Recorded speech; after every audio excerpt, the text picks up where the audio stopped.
Andiko matakatifu yanasema siku za mwanadamu. Sisi wa Kristo tunasema kwenye Ayubu 14:1. Siku za mwanadamu aliyezaliwa na mwanamke za kuishi hapa katika dunia hii si nyingi.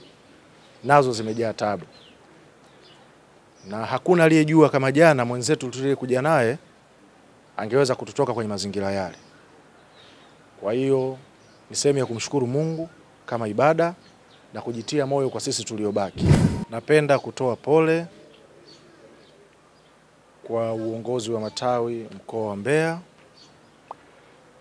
viongozi wa matawi wote, wasafiri wote, wanachama, wapenzi na mashabiki wa klabu ya Young Africans waliosafiri kutoka Mbeya zaidi ya kilomita 1000 kuja Dar es Salaam siku ya jana, ambapo tulitarajia kucheza mchezo wetu na watani wa jadi.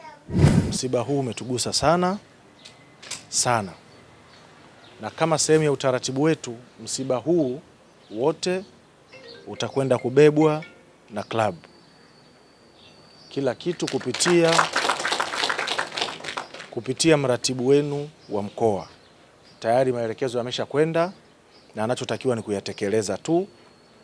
Kwa hiyo kuanzia sasa hivi aliyekuwa mkuu wa msafara Gabi utawasiliana na mratibu kwa kila kitu. Watu wote mliopo hapa mtasafiri salama. Ndugu yetu tutamsafirisha salama, mwanachama mwenzetu marehemu Herman Filipo Sungura ambaye alikuja kwa ajili ya furaha, na sasa tunamrudisha kama marehemu.